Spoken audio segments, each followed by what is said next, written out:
A very special good evening to all of you my lovely students. तो कैसे हैं आप लोग? उम्मीद है आप सभी लोग अच्छे होंगे, पढ़ाई भी अच्छी चल रही होगी। दोस्तों, आज की क्लास बहुत ही ज़्यादा फंटेस्टिक होने वाली है, बहुत ही ज़्यादा इंटरेस्टिंग होने वाली है, क्योंकि आज की क्लास में हम लोग साइंस के महत्वपूर्ण प्रश्न देखेंगे जो आपके बिहार, यूपी, झारखंड पैरामेडिकल के आगामी एग्जाम के लिए इम्पॉर्टेंट होंगे। तो चलिए बच्चों, आज की क्लास को स्टार्ट करते हैं। तो क्लास को स्टार्ट करने से पहले एक छोटी सी रिक्वेस्ट है, यदि आप लोग हमारे चैनल पे नए हैं, पहली बार है, तो इस चैनल को सब्सक्राइब कर लीजिए और बेल आइकन को हिट कर लीजिए। और दोस्तों, क्लासेस पीडीएफ के लिए आप लोग हमारे टेलीग्राम चैनल से भी जुड़ जाइए। इसके लिए आपको जाना होगा टेलीग्राम ऐप पे और वहाँ सर्च करना होगा स्टडी विथ रितेश, और हमारे टेलीग्राम चैनल से भी जुड़ जाना होगा। तो चलिए बच्चों, स्क्रीन पे पहला क्वेश्चन है। पहला क्वेश्चन है, निम्न पाचन में गैर सक्रिय वीकर है, यानी it is a non active weaker in low digestion. बताइएगा क्या आंसर होगा? एमाइलेज होगा, पैप्सिन होगा, ट्रिप्सिनोजन होगा या लाइपेज होगा। यानी आपको बताना है निम्न पाचन में यानी कम डाइजेशन में जो नॉन एक्टिव वीकर है वो कौन सा होता है। जल्दी से बताइएगा बच्चों, बहुत ही लाजवाब क्वेश्चन है और ठीक इसी प्रकार के प्रश्न आपके पैरामेडिकल और पैरामेडिकल मैट्रिक के परीक्षा में पूछे जाते हैं। तो जी हाँ दोस्तों, यदि आपने जवाब दिया है ऑप्शन नंबर सी यानी ट्रिप्सिनोजन, है ना, ट्रिप्सिनोजन, ये जो है निम्न पाचन में गैर सक्रिय विकर होता है। अब देखिए बच्चों, बात आई है ट्रिप्सिनोजन की, तो यहाँ से भी एक प्रश्न बन जाता है। अगर मैं पूछूं आपसे ट्रिप्सिनोजन, है ना, ट्रिप्सिनोजन कहाँ से स्रावित होता है, यानी इसका सिक्रेशन कहाँ से होता है? बताइएगा, ट्रिप्सिनोजन कहाँ से स्रावित होता है? जल्दी से बताइएगा, कहाँ से इसका सिक्रेशन होता है? ट्रिप्सिनोजन कहाँ से स्रावित होता है? जल्दी से बताइएगा बच्चों। देखिए ऑप्शंस, कई सारे ऑप्शन दे देगा, जैसे आपको दे देगा अग्नाशय यानी पैंक्रियाज। अग्नाशय को इंग्लिश में क्या बोलते हैं? पैंक्रियाज। ऑप्शन बी मान लीजिए लीवर दे देगा, यानी यकृत दे देगा, है ना, लीवर, है ना, और अग्नाशय को पैनक्रियाज बोलते हैं। तो बताइए क्या आंसर दीजिएगा। और मान लीजिए तीसरा ऑप्शन मैं दे देता हूँ आपको, हार्ट यानी हृदय। बताइए, जल्दी से बताना है आपको यहाँ पे, जल्दी से। ट्रिप्सिनोजन ये क्या, एक तरह का इंजाइम है बच्चों, इंजाइम, है ना। तो ट्रिप्सिनोजन कहाँ से स्रावित होता है? तो बच्चों ये होता है अग्नाशय से यानी पैंक्रियास से। ठीक है, तो ये भी आपको ध्यान में रखना है। चलिए बढ़ते हैं अगले क्वेश्चन की तरफ। चलिए मित्रों, अगला प्रश्न है, यह पौधा खाद्य तेल, पशु आहार और रेशे देता है। बच्चों कौन सा प्लांट, है ना, कौन सा प्लांट जो है ये खाद्य तेल यानी एडिबल ऑयल देगा, है ना, पशु आहार यानी एनिमल फीड देगा, और साथ ही साथ फाइबर देता है। बताइए कौन सा प्लांट है, कौन सा प्लांट है जो खाद्य तेल, पशु आहार और रेशा देता है? गुलाब, सूर्यमुखी, जूट या कपास? जल्दी से बताइए। और ये क्वेश्चन उम्मीद है आप सभी लोगों का सही होगा। तो जी हाँ दोस्तों, यदि आपने जवाब दिया है ऑप्शन नंबर डी यानी कपास, देन आपका आंसर सही है। ठीक है, तो बच्चों कपास जो है ये खाद्य तेल, पशु आहार और रेशे देता है ना। अब देखिए बच्चों, एक क्वेश्चन यहाँ से ये भी बन जाता है, अगर आपसे पूछे कि दुनिया का सबसे बड़ा कपास उत्पादक देश है, बताइए दुनिया का सबसे बड़ा, जल्दी से बताना है सभी स्टूडेंट को, दुनिया का सबसे बड़ा कपास उत्पादक देश, दुनिया का सबसे बड़ा कपास उत्पादक देश, यानी दुनिया का ऐसा सबसे बड़ा देश कौन सा है जो कपास को प्रोड्यूस करता है? जल्दी से बताना है, बिल्कुल फास्ट। हाँ जी, बिल्कुल फास्ट। देखिए कपास का मतलब क्या होता है? कॉटन होता है, कॉटन, है ना। अब बता दीजिए जल्दी से, यानी दुनिया का सबसे बड़ा कॉटन प्रोड्यूस करने वाला देश कौन सा है? तो अपना देश है बच्चों भारत। वेरी गुड, ठीक है। तो भारत जो है ये विश्व का सबसे बड़ा कपास उत्पादक देश है। चलिए बढ़ते हैं अगले क्वेश्चन की तरफ डियर स्टूडेंट। चलिए डियर स्टूडेंट, अगला प्रश्न है, निम्न में से कौन पादप उत्पाद नहीं है, यानी which of the following is not a plant product. यानी इसमें से आपको बताना है कौन सा प्लांट प्रोडक्ट नहीं है, नहीं है बताना है। ठीक है, तो पहला ऑप्शन है फ्लैक्स यानी सन, दूसरा ऑप्शन है रेशम, तीसरा ऑप्शन है राई और चौथा ऑप्शन है चीनी। जल्दी से बताइएगा कौन सा पादप उत्पाद नहीं है, यानी which of the following is not a plant product. तो वेरी गुड स्टूडेंट, यदि आपका जवाब आ रहा है ऑप्शन नंबर बी, जी हाँ दोस्तों, ऑप्शन नंबर बी यानी रेशम। ठीक है, तो रेशम जो है ये प्लांट प्रोडक्ट नहीं होता। अब देखिए बात करेंगे फ्लैक्स, सन की, राई की और चीनी की। तो ये तीनों जो है पादप उत्पाद है। ये तीनों जो है यहाँ पे पादप उत्पाद है, यानी कहने का मतलब क्या बच्चों, प्लांट प्रोडक्ट है। ये तीनों प्लांट प्रोडक्ट है, ठीक है, प्लांट प्रोडक्ट है। जबकि रेशम की बात करें, है ना, यहाँ पे रेशम की बात करें तो रेशम बनाने के लिए ना रेशम के कीटों का पालन करना पड़ता है ना। रेशम बनाने के लिए बच्चों यहाँ पे रेशम के कीटों का पालन करना पड़ता है, रेशम के कीटों का पालन करना पड़ता है, ठीक है। तो ये पादप उत्पाद नहीं है, यानी ये प्लांट प्रोडक्ट नहीं है, है ना। तो यहाँ पे रेशम के कीटों का पालन करना पड़ता है। समझ में आ रहा है बच्चों? एक बार जल्दी से वीडियो के कमेंट सेक्शन में बोलिए आप सभी बच्चे समझ पा रहे हैं क्वेश्चंस को। यानी यहाँ पे पूछा था कौन पादप उत्पाद नहीं है, यानी प्लांट प्रोडक्ट नहीं है। तो यहाँ पे देखिए रेशम जो है ना ये प्लांट प्रोडक्ट नहीं होता है, क्योंकि यहाँ पे रेशम बनाने के लिए ना, रेशम को बनाने के लिए हम लोग रेशम के कीटों का पालन करते हैं। समझ में आया? चलिए बढ़ते हैं अगले क्वेश्चन की तरफ।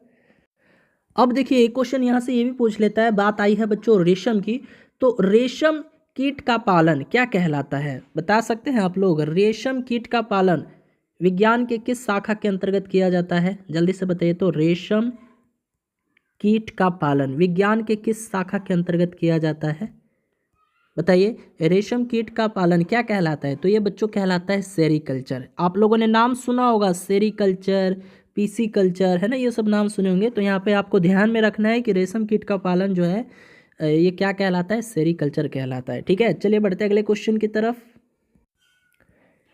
चलिए मित्रों अगला प्रश्न है, लेग हीमोग्लोबिन इसमें उपस्थित होता है, यानी लेग हीमोग्लोबिन कहाँ पाया जाता है, किस में पाया जाता है बच्चों, ये कहाँ उपस्थित होता है ना। तो गाय में या भेड़ में या गाजर का पौधा में या सोयाबीन का पौधा में, जल्दी से बताइएगा बच्चों, बिल्कुल फास्ट तरीके से आंसर देना है। प्रत्येक विद्यार्थी इस प्यारे से क्वेश्चन का जवाब देंगे। लेग हीमोग्लोबिन कहाँ उपस्थित होता है, गाय में, भेड़ में, गाजर के पौधे में, सोयाबीन के पौधे में। तो वेरी गुड स्टूडेंट, यदि आपका जवाब आ रहा है ऑप्शन नंबर डी यानी सोयाबीन का पौधा, देन आपका आंसर सही है। तो आइए बच्चों हम लोग जानते हैं कि लेग हीमोग्लोबिन ये जो फसल ये किन फसल में उपस्थित होता है, यानी यहाँ पे लेग हीमोग्लोबिन जो है ये किस फसल में उपस्थित होता है। तो ये बच्चों दलहनी फसलों के जड़ों में उपस्थित होता है, यानी दलहनी फसलों के जड़ों में उपस्थित होता है, दलहनी फसलों के जड़ों में। तो अब यहाँ पे दलहनी फसल में कौन कौन सा हो जाएगा फसल, तो सोयाबीन का पौधा आ जाएगा, है ना, सोयाबीन का पौधा आ जाएगा। साथ ही साथ बच्चों यहाँ पे मटर का पौधा आ जाएगा, ठीक है, मटर का पौधा आ जाएगा। तो ये सब आपको याद रखना है, ठीक है। तो यहाँ पे देख सकते हैं सोयाबीन का पौधा आंसर दे रखा है ना, तो हमारा यही आंसर हो जाएगा। तो लेग हीमोग्लोबिन किस में उपस्थित होता है, दलहनी फसलों के जड़ों में। तो यहाँ पे दलहनी फसल कौन कौन सी हो जाएंगे, सोयाबीन हो जाएगा, मटर हो जाएगा, ठीक है। तो सोयाबीन के पौधे के जड़ों में जो है ये लेग हीमोग्लोबिन उपस्थित होता है। चलिए बढ़ते हैं अगले क्वेश्चन की तरफ डियर स्टूडेंट। चलिए दोस्तों अगला प्रश्न है, निम्न में से कौन एक कार्बनिक क्लोरीन कीटनाशक नहीं है। यहाँ पर पूछा है कार्बनिक क्लोरीन कीटनाशक नहीं है ना। तो बताइए मैलाथियोन, डीडीटी, एल्ड्रिन या बीएचसी, जल्दी से बताइएगा। Which one of the following is not an organic chlorine pesticide, जल्दी से बताइएगा इन चारों में से कौन सा एक कार्बनिक क्लोरीन कीटनाशक नहीं है, कार्बनिक क्लोरीन कीटनाशक नहीं है पूछा है ना। तो देखिए बच्चों यहाँ पे डीडीटी जो है ये क्या है, ये कार्बनिक क्लोरीन कीटनाशक है। एल्ड्रिन की बात करें तो ये भी जो है कार्बनिक क्लोरीन कीटनाशक है। बीएचसी की बात करें तो ये भी, यानी ये तीनों जो हैं ये तीनों जो है ना बच्चों कार्बनिक क्लोरीन कीटनाशक हैं, है ना। ये तीनों जो है कार्बनिक क्लोरीन कीटनाशक हैं। जबकि बात करें मैलाथियोन की है तो ये भी कीटनाशक, लेकिन ये कार्बनिक क्लोरीन कीटनाशक नहीं है। ये है बच्चों आर्गनोफॉस्फेट कीटनाशक। ये कौन सा कीटनाशक है बच्चों, आर्गनो, याद रखना है, आर्गनोफॉस्फेट कीटनाशक, आर्गनोफॉस्फेट कीटनाशक है ये, है ना, आर्गनोफॉस्फेट कीटनाशक है। जबकि यहाँ पे ये तीनों डीडीटी, एल्ड्रिन, बीएचसी, है ना, ये तीनों जो है कार्बनिक क्लोरीन कीटनाशक है। चलिए बढ़ते हैं अगले क्वेश्चन की तरफ डियर स्टूडेंट। चलिए मित्रों, अगला प्रश्न है, जब बर्फ को नमक से ठीक से मिश्रित किया जाता है तब बर्फ का गलनांक यानी बर्फ का जो मेल्टिंग पॉइंट है उस पर क्या प्रभाव पड़ता है? बताइए। बर्फ का गलनांक घट जाता है या वही रहता है या बढ़ जाता है या अनंत हो जाता है? यानी देखिए, जब बर्फ को, है ना, जब बर्फ को हम लोग नमक में मिश्रित करेंगे तो ऐसा करने पर बर्फ का जो मेल्टिंग पॉइंट है, आइस का जो मेल्टिंग पॉइंट है उस पर क्या प्रभाव पड़ेगा? तो जी हाँ दोस्तों, बर्फ का गलनांक घट जाता है। तो ऑप्शन नंबर ए जो है आपके इस क्वेश्चन का करेक्ट आंसर हो जाएगा। ठीक है, हाँ जी, घट जाता है यानी इट डिक्रीजेज। अब देखिए, एक क्वेश्चन और पूछ लेता है। एक क्वेश्चन ये पूछता है बच्चों, ध्यान दीजिएगा कि बर्फ पर दाब बढ़ाने पर, देखिए बर्फ पर दाब बढ़ाने पर यानी प्रेशर बढ़ाने पर, बर्फ पर दाब यानी प्रेशर बढ़ाने पर इसका गलनांक पे क्या असर पड़ता है? बताइए। तो बर्फ पर प्रेशर देंगे, है ना, तो बर्फ पर दाब बढ़ाएंगे, है ना, तो आपको बताना है बच्चों, क्या बताना है? इसका गलनांक यानी इसका मेल्टिंग पॉइंट पे क्या प्रभाव देखने को मिलेगा? बताइए जल्दी से। यानी बर्फ़ पर देखिए, मान लीजिए सपोज कीजिए बर्फ़ है, ठीक है, बर्फ़ का टुकड़ा है। अब इस पर मैं दबाव दे रहा हूँ यानी इस पर मैं प्रेशर डाल रहा हूँ, ठीक है। तो यहाँ पे इसका जो गलनांक है यानी इसका जो मेल्टिंग पॉइंट है वो क्या होगा? तो बच्चों, बर्फ़ पर प्रेशर दीजिएगा तो गलनांक जो है वो भी घट जाता है। तो ये भी याद रखना है, ठीक है। हाँ जी, याद रखना है कि बर्फ़ पर दाब बढ़ाने से इसका गलनांक घट जाता है। चलिए बढ़ते हैं अगले क्वेश्चन की तरफ। चलिए डियर स्टूडेंट, अगला प्रश्न है, 233 केल्विन जो है किसके समतुल्य है, किसके इक्विवेलेंट है? बताइए। 40 डिग्री फ़ारेनहाइट के, 172 डिग्री फ़ारेनहाइट के, -40 डिग्री फ़ारेनहाइट के या -172 डिग्री फ़ारेनहाइट के? जल्दी से बताइएगा। 233 केल्विन, जी हाँ, 233 केल्विन जो है ये किसके इक्विवेलेंट होता है? तो जी हाँ, देखिए इसका आंसर क्या हो जाएगा बच्चों? वेरी गुड, यदि आप लोग जवाब दे रहे हैं ऑप्शन नंबर सी, देन आपका आंसर सही है। तो बच्चों यहाँ पे देखिए, जो 233 केल्विन है ना, 233 केल्विन ये बराबर हो जाएगा किसके? -40 डिग्री फ़ारेनहाइट के। ठीक है, कैसे? तो देखिए इसको मैं प्रूफ करके दिखाता हूँ। अब देखिए, एक होता है डिग्री सेल्सियस, एक होता है डिग्री फ़ारेनहाइट, एक होता है केल्विन। तो प्यारे बच्चों, अब आपको ध्यान देना है कि डिग्री सेल्सियस और केल्विन के बीच क्या रिलेशन होता है। तो यहाँ पे सेल्सियस बराबर केल्विन -273 होता है। ठीक है, तो यहाँ से सेल्सियस बराबर, देखिए केल्विन कितना दे रखा है? 233 केल्विन। ठीक है, तो 233 कर दीजिएगा और -273। तो यहाँ से बच्चों आप लोग बताइए सेल्सियस बराबर कितना आ जाएगा? देखिए 233 में से घटा देना है 273 को, तो ये कितना आ जाएगा? -40 आ जाएगा। तो -40 डिग्री सेल्सियस हो जाएगा। ठीक है, ये समझ में आया। अब यहाँ पे देखिए, डिग्री सेल्सियस, ध्यान दीजिएगा, डिग्री सेल्सियस और फ़ारेनहाइट के बीच क्या रिलेशन होता है, तो ये भी आपको मालूम होना चाहिए। तो यहाँ से देखिए हो जाएगा, याद रखना है, C/5 बराबर F-32/9। ये रिलेशन होता है डिग्री सेल्सियस और डिग्री फ़ारेनहाइट के बीच में। ठीक है, ये फॉर्मूला है बच्चों, ये सूत्र है। क्या है? ये सूत्र है। ये भी क्या था? सूत्र था।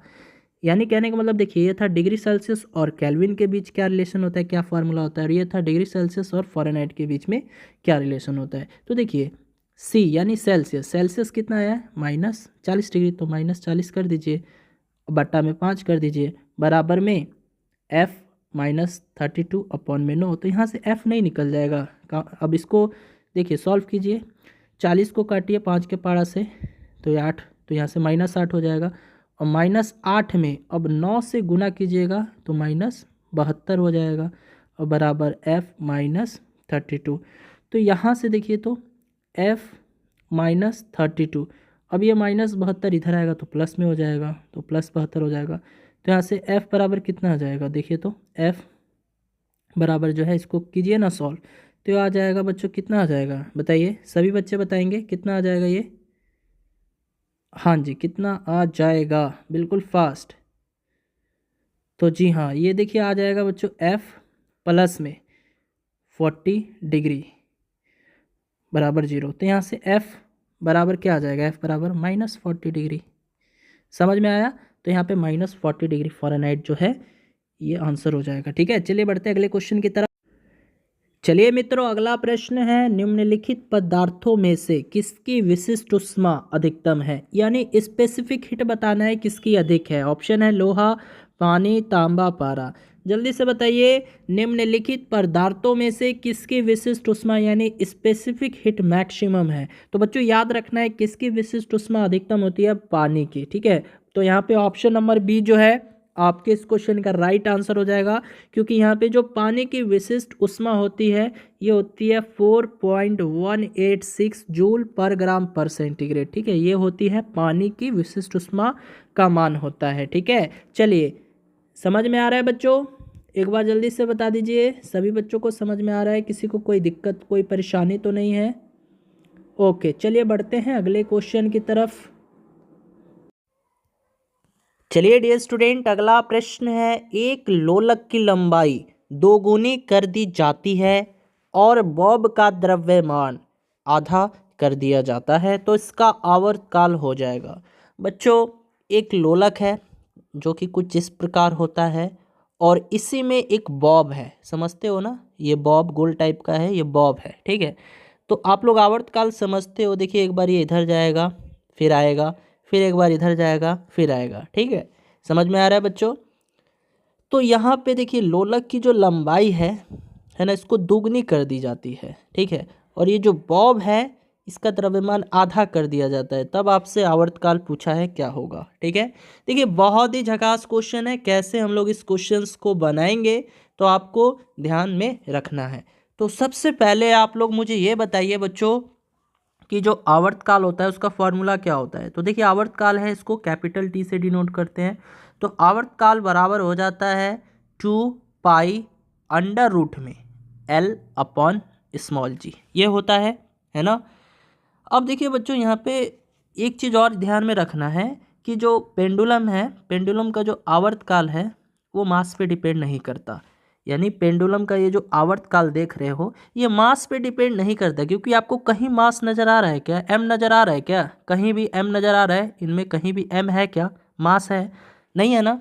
तो यहाँ से एक चीज़ आपको ये ध्यान में रखना है, क्या ध्यान में रखना है बच्चों, कि पेंडुलम का जो आवर्तकाल है वो मास पे डिपेंड नहीं करता। ठीक है, तो इसको इक्वेशन 1 मान लीजिए। ठीक है, अब क्या होता है, अब देखिए टी डैश बराबर 2 पाई अंडर रूट में। अब देखिए लंबाई जो है ना, इसकी लंबाई दोगुनी कर दी जाती है। पहले तो इसकी लंबाई L था, है ना, लेकिन अब दोगुनी हो जाती है, तो ये 2L हो जाएगा और अपॉन में स्मॉल जी हो जाएगा। ठीक है, तो इसको इक्वेशन 2 मान लीजिए। ठीक है, अब यहाँ पे क्या करना है, तो इक्वेशन 1 में भाग लगाइए इक्वेशन 2 से।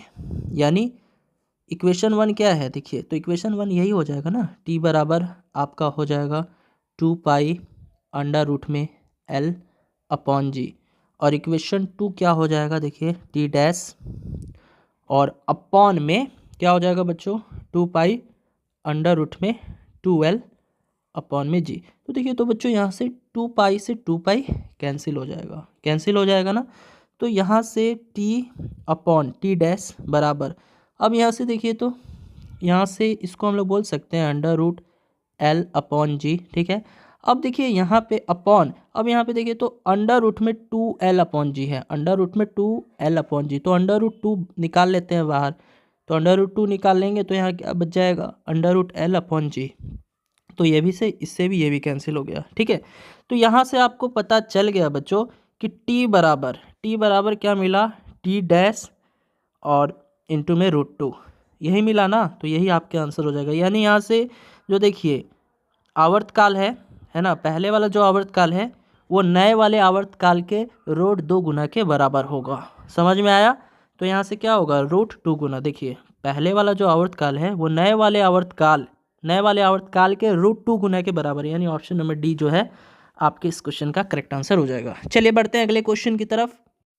चलिए मित्रों, अगला प्रश्न है, निम्नलिखित ध्वनि की आवृत्तियों में से किसे मानव द्वारा नहीं सुना जा सकता है। यानी आपको यहाँ बताना है कि कौन सी ध्वनि की आवृत्ति है जिसे मानव कान नहीं सुन सकता। चलिए, 1000 हर्ट्ज, 400 हर्ट्ज, 5 हर्ट्ज या 20 हर्ट्ज, जल्दी से जवाब देना है। बहुत ही अच्छा क्वेश्चन है और इससे रिलेटेड मैं कई सारे क्वेश्चन बता चुका हूँ। ध्वनि से रिलेटेड मैंने बहुत पहले ही कई सारे प्रश्न मैंने बता दिया है।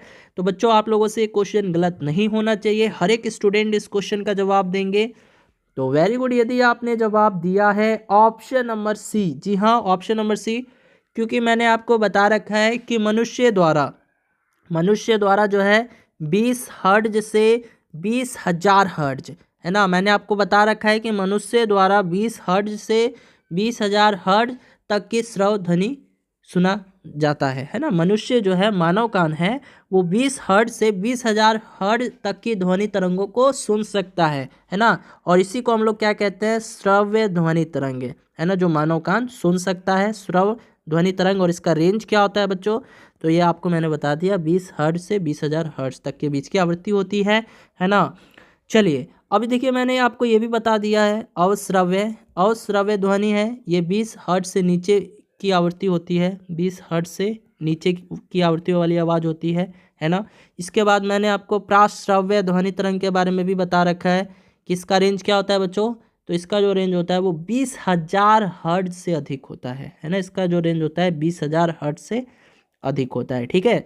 तो ये सभी क्वेश्चंस मैं आपको ऑलरेडी बता चुका हूँ। चलिए बढ़ते हैं अगले क्वेश्चन की तरफ।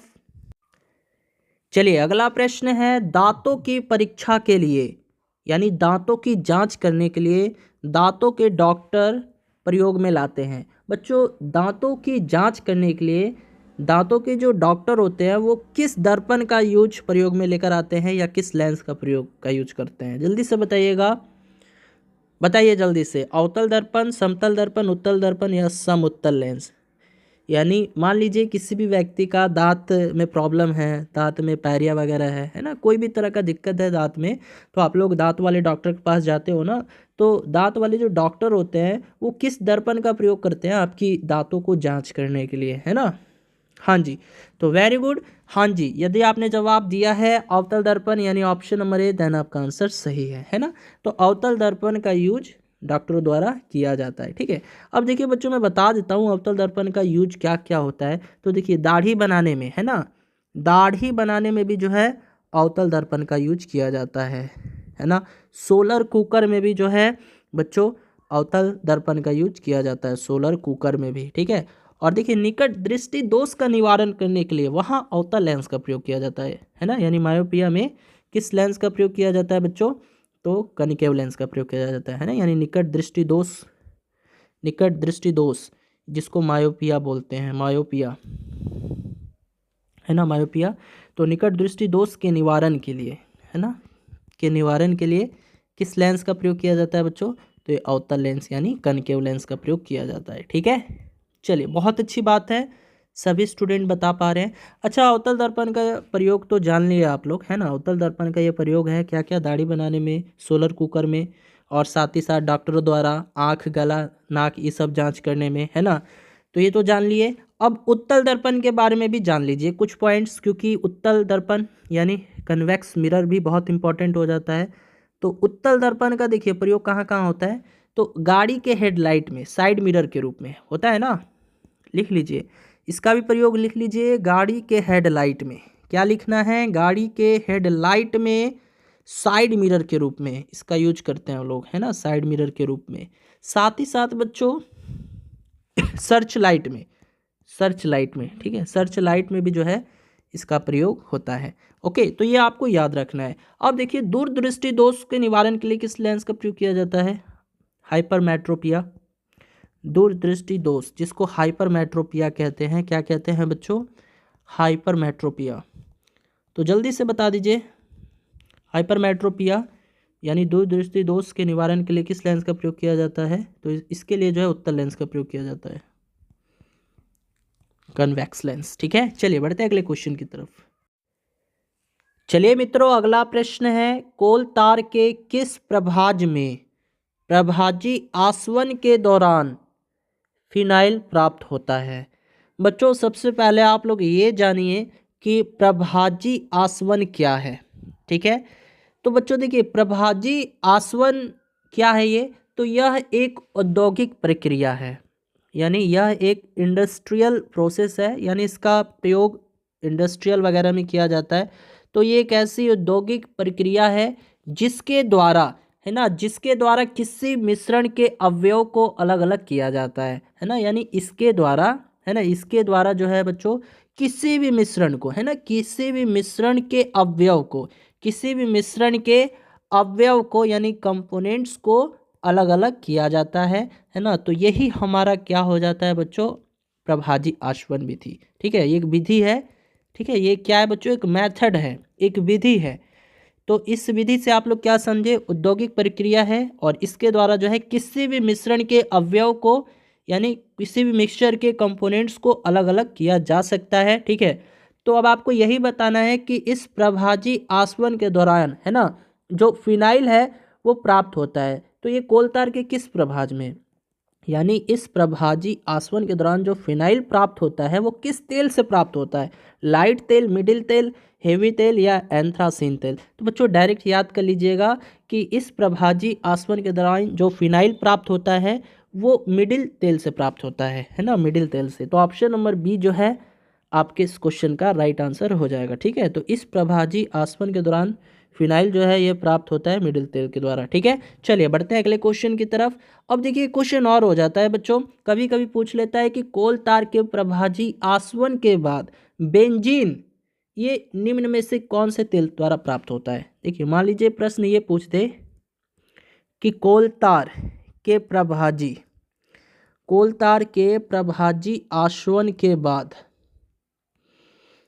कोल तार के प्रभाजी आसवन के बाद बेंजीन, देखिए अभी हम लोगों ने फिनॉल के बारे में जाना, अब यहाँ पे बेंजीन आ गया है। तो बेंजीन जो है, बेंजीन से कौन सा तेल प्राप्त होता है, बेंजीन से कौन सा तेल प्राप्त होता है।